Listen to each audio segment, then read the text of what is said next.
right, hello and welcome to another Expert Inside interview. My name is John Golden from Sales Pop, online sales magazine and Pipeliner CRM, joining you as usual from San Diego. And today I'm delighted to be joined by Jason Moss, who is in lovely Boulder, Colorado. How are you doing, Jason?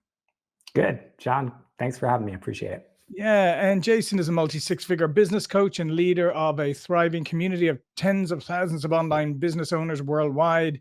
Started his coaching journey in 2016 and has scaled his business to 500K plus annually through persistence and proven strategy. Passionate about ethical marketing and long-term relationships, you empower business owners to attract more leads and clients while building profitable, values-driven businesses. That's what we're going to talk about today. It's always a good one for people to revisit. Is marketing mistakes and the biggest marketing mistakes and the lessons you've learned from signing 2,000 plus clients online. Are there some fundamental mistakes, Jason, that people just continue to make today when it comes to marketing?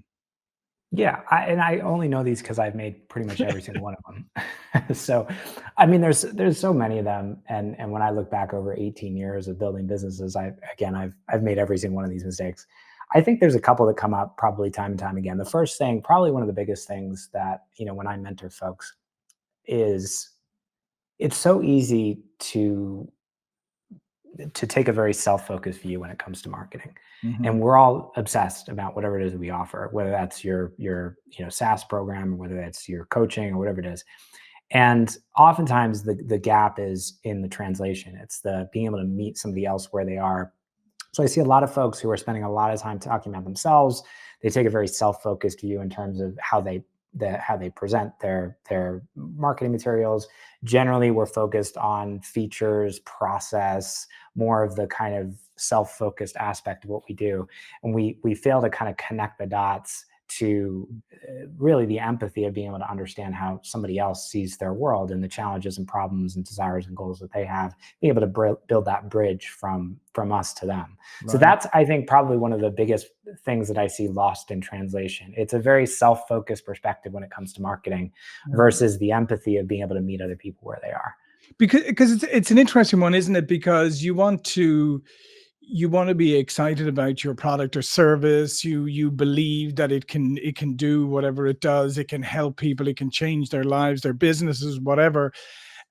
But then you get caught up in, you're so enthusiastic about it that you think everybody else should be as well, just because you are, and they should be excited about the things that you're excited about. Yeah, it's a common challenge. I mean, the more obsessed you can get about other people, I think that's like the big secret to marketing.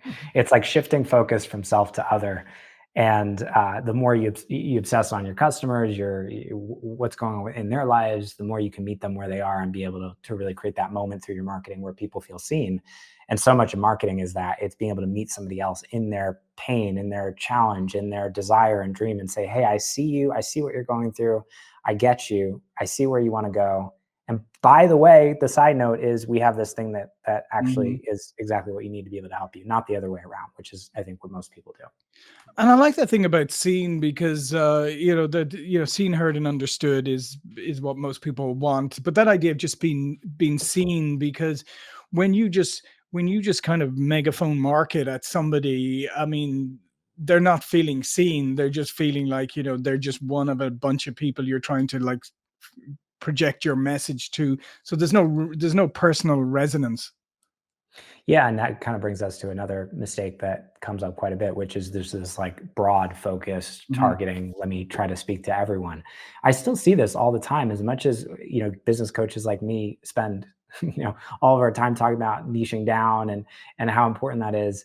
There's this tendency in business. I think a lot of the times underneath it, there's a fear around really being able to claim who it is that you're for. I mean, we went through this about 6 months ago. I pivoted my business. I was working primarily with new business owners and pivoted the entire business to working with established business owners and helping them scale. Right. That was a hard moment for me as an entrepreneur. And it was scary to let go of what was working, and the fear was, okay, if I narrow my focus, because 95% of the market is these new folks, then Mhm. there isn't going to be enough clients out there. We're not going to be able to meet our goals revenue wise. But time and time again, I think there's so much potency in the power of focus, especially in a world today where there's so much noise. Yeah. And the ability to stand out is really about being specific enough to your point, making somebody else feel seen, heard, and understood. It's the specificity of a message that does that. When you're able to reflect someone's life back to them, their challenges, their desires, their pain points, in a way that it's like so specific that it feels like you're reading my diary. Mhm.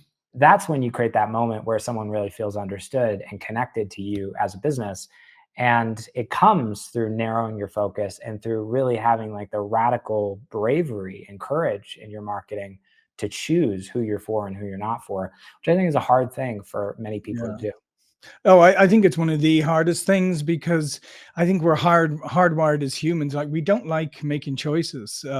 It's like that old thing is like if you put somebody in front of 8 doors, and say choose one to walk through, they won't choose any. If you put them in front of 2 or 3 doors, they'll choose one. But it's because that whole thing is we're hardwired that by choosing one thing, I'm unchoosing these other things and the potential of what's behind that other door. So I agree with you. And actually, I was talking to somebody recently who said, yeah, like focus, get as focused as you can, and when you've got as focused as you possibly can, focus even more. Yeah. Yeah, I think that's the mantra, especially in a world where there's just so much content, there's so much noise. You're seeing this. I mean, there were days when we had three channels on TV, and Yeah. there was this sense that you could have a broad message and target everyone. And you just see the micronization of niche even more so in today's world because of social media, because these algorithms essentially make it possible for every single person to be in their own little bubble. And that means that your message has to be targeted and specific, Mhm. and more specific than ever. Yeah. And how do you make sure then that you can also communicate like an authentic message, a message that will resonate with people? Because I feel like people are being bombarded so much and they don't even know what's real anymore. And I find that we're in a weird space now because during COVID people were like, oh, we're so disconnected now, we need to get back to having some human interaction, right? And now we're in the era of AI, and they're like, well, now I don't even know if it is humans anymore. And so how do you cut through all of that and still create that connection? Yeah, well, I talk a lot about the value of a personal brand, and this Mhm. is nothing new. I mean, people have been talking about this for years. But if you look at what's happening with AI and the fact that anyone can go into Chat GPT and churn out boilerplate how-to content at scale, Mhm. the thing that I'm seeing with the clients that I work with, and what's really standing out is it's storytelling, it's vulnerability, it is humanity. It's the Mhm. thing that you can't do by just going into Yeah. Chat GPT and creating. So, when I first got started in online marketing, it was like, I mean, I built a successful business doing a lot of content marketing, and I was doing a lot of like how to tutorial type content. And that content is still effective, is just a lot harder to get reach and Mhm. visibility with that type of stuff.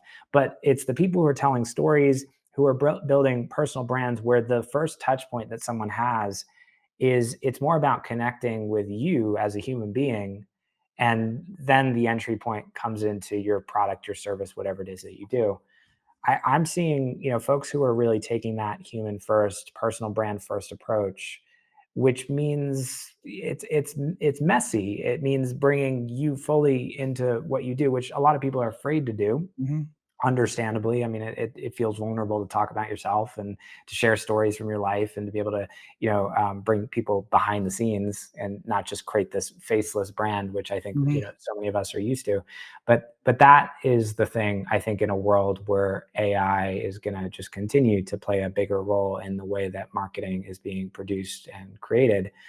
I believe in many ways we're kind of returning to the way that things were, maybe several hundred years ago, where you had these, mom and pop kind of type Mhm. businesses where it was, you knew the storefront and Yep. the store owner, and it was much more of this kind of personal sense of connection that you had with business as a whole.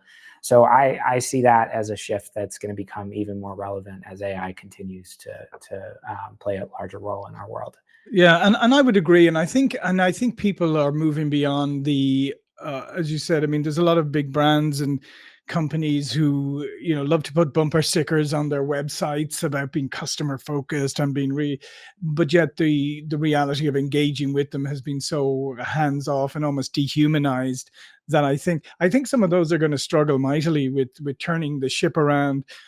But for other people, as you said, I mean, I think this is a great opportunity to come out from behind the curtain and to put a face to your business and to be, and I guess go to that word authentic, just being real about who you are and what you're trying to do. Because at the end of the day, as you said, is I mean, people want to relate to other people, and especially in this world where we're not even sure what's real anymore.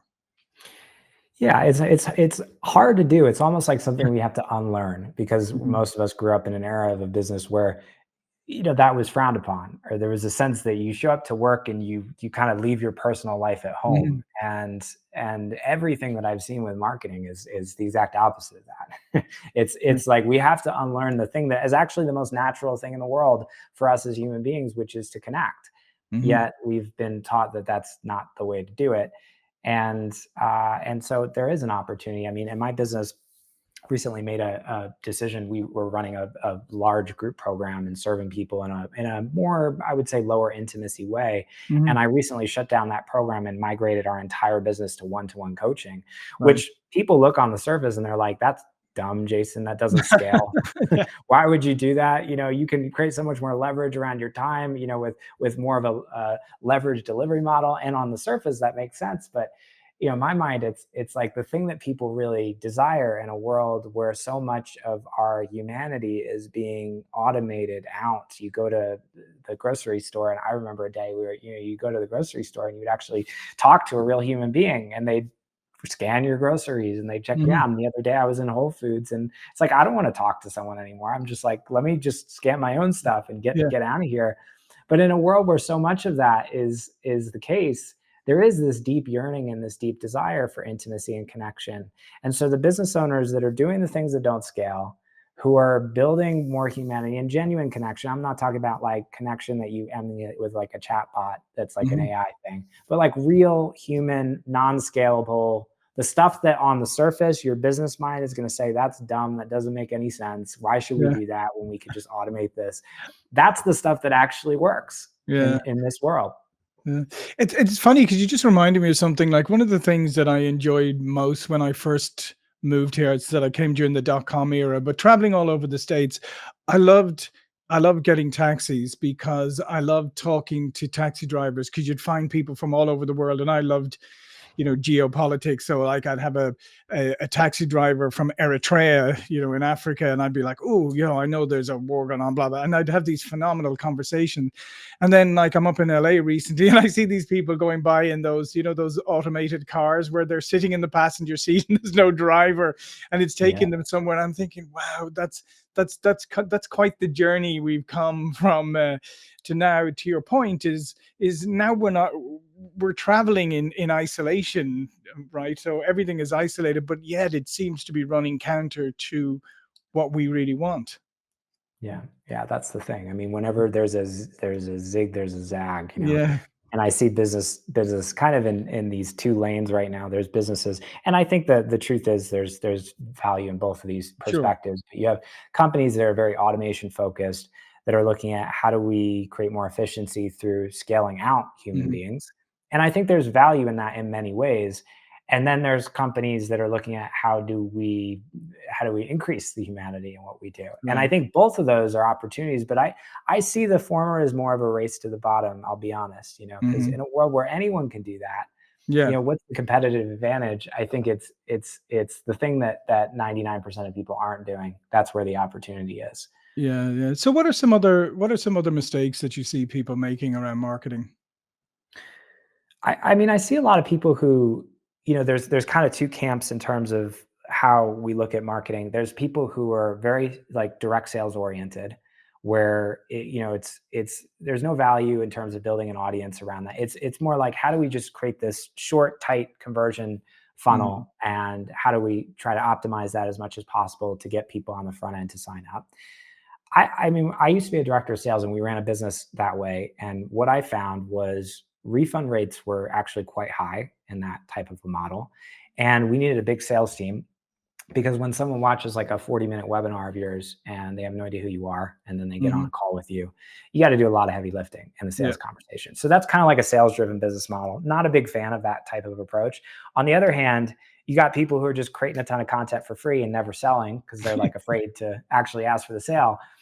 And so the magic is somewhere in the middle. But I think, one of the things that I'm always doing with entrepreneurs is, everybody wants to look at things in this very data driven analytical way, where it's like, how do we measure every aspect of the funnel? It's very tempting to want to build a funnel that you can just kind of you track it on a spreadsheet. Mhm. But actually, there's so much lost in that type of business model. And when I look at what's been most successful for folks, oftentimes it's this more of this content ecosystem type model, where we've got, rather than having this linear funnel, it's more like you've got different places that people are tapping in. Someone might click an ad of yours, download a guide. Now they're on your email list. Maybe they unsubscribe, but then they check out your YouTube channel. They Mhm. watch some videos. You're never gonna be able to track this on a spreadsheet. And Right. so, like, the analytical people who are like, I need to see exactly how everything converts. It's just, you're never gonna succeed with that kind of a mindset. I think it's the ability to zoom out, see things more in this holistic ecosystem Mhm. type way, which is hard to measure. It's impossible to measure, Yeah. but ultimately, I think there's so much more success in that kind of broader focus and mindset. Yeah, because I think there's a couple of things that brings up, and I would agree with you. I mean, because people consume information in so many different ways today, and it's not even like generational. It's not like, this generation consumes, all of them consume information this way, and us older people consume it this way. Like there's some, people my age who are more, more into technology than some of the kids are, right? But the problem is that people consume information in multiple different ways and have preferences and where they go. So you kind of almost have to be broad. I mean, in terms of, you have to make sure your content appears in multiple different places and multiple different ways to even stand a chance of getting in front of someone. Yeah, 100%. That multi-channel approach is so important when we look at, like, I mean, it's not there was a time when I would preach simplicity and, Mhm. how do we just focus on one channel and Yeah. really dial that. It's not the world that we're in anymore. Unfortunately, I like the simplicity of the old Sure. school approach, but I think it's the folks who are able to play in many camps at once and be where people are that are the most successful, for sure.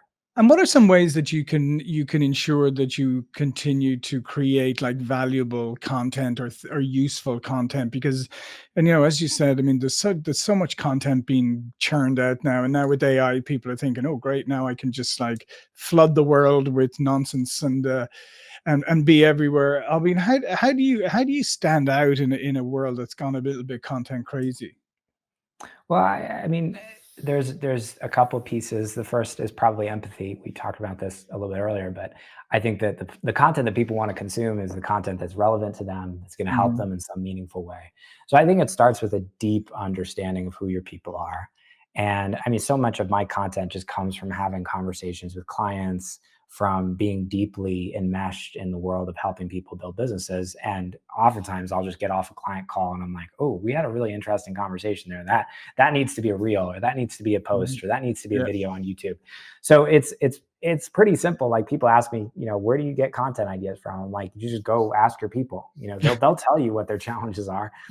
That's the first thing. I mean, I think a lot of it is building that personal brand around value, and recognizing that the thing that people will maybe the way that you get in the foot in the door is by speaking to someone's pain points and desires, and being able to create value on their terms. But the thing that's going to get people to come back and really build a relationship and connection with you or your business is going to be the personal brand. It's Mhm. bringing more of yourself to the table and telling more stories, and not being afraid to talk about your own personal life, which is uncomfortable, it's vulnerable, Mhm. it's it's also the stuff I think that's not as polished, which Right. is another thing that I think a lot of like folks, myself included, have had to unlearn. You know, whenever something happens, like I'm on an interview or something. Do you remember actually there was a video that went viral, I think a while ago. There was some guy who was being interviewed on like a national news station. And in the middle of the interview, his kid came like running Oh in. yeah, yeah, yeah. I do remember that. Yeah, You remember that, right? And why did it go viral? It was because it was like so refreshing to yeah, feel that there was like a human having an experience. yeah, You know, I think we've whitewashed so much of the messiness out of content. yeah, Yet the thing that feels magnetic is like when am recording a video and my dog stops, you know, starts barking in the yeah. background. You know, we just had the Amazon guy come, and Yeah, I don't pause the video or cut that out. It yeah. becomes a way that people feel connected on a deeper level to you as this other as human being. So Yeah, it is like, but it's like that. You think of it like great art. Everything is like it's the greatness is often in the little flaws. It's not in the yeah, perfection, you know, because perfection, number one, perfection is unattainable, but also perfection is not that interesting, is it? so boring. You know, nobody wants to see that. So yeah, it's hard for me to do this, you know, 'cause you know, my natural reaction is like I want to show up as this polished professional, Sure. you know, no edges, you know, it all Mhm. looks great and sounds great. But you know, I think there's room for a lot more of that. And Yeah, I'm finding a lot of, you know, a lot it's a lot of fun too to create content in a way that's a little bit less polished. And it could be you just walking down the street, you know, you're on a walk and you have an idea and you want to share something, and that's something that I think people can do at all levels. Is yeah, it's not just the solopreneur, it's the person who's the, you know, the head of marketing sure. at a, you know, a small business. There's so many different ways that we can integrate that style of content at every level. Absolutely. Well, listen, Jason, this has been fantastic. Great insights. All of Jason's information will be below this video. But before we go, please do tell people a little bit more about you and what you do. Yeah, so I'm a business coach. I help online entrepreneurs, coaches, consultants, service-based business owners scale. And yeah, probably the best place to check out more of what I do is we have a great YouTube channel with a ton of free content, videos, trainings. You might even hear my dog in the background in some of the videos. Just helpful, valuable marketing advice to help you get more clients, grow your business, scale. That's all available for free. If you just search my name, Jason Moss, on YouTube, you can find those videos. And yeah, thank you again, John. I appreciate the opportunity to speak to your audience, and glad to meet another fellow neighbor from Danville, Yeah. California. We were talking before we hopped on here. It's very strange. John spent some time. He lived very close to where I was about for 18 years of my life Yeah, in the yeah. Which neighborhood, is small town. yeah, and given the fact that I'm originally from Ireland and stuff, it's quite funny to when you come, because you know that's growing up in Ireland. It was always that thing, like, I mean, you know everything about everybody, and these are not considered coincidences. Like, oh yeah, so you live Mm, nearby and whatever. But when you come to America, you never, you know, America's so vast and so big, you never expect to have these kind of coincidences, and of course you do. You have just as yeah. many in different ways. There's always a weird moment when that happens, but yeah, that level reminds us the world is not bigger than as big as we think it is. Exactly, exactly. All right. Well, listen, thanks a lot, Jason. Thank you for watching and listening, and I'll see you all again very soon. Thank you.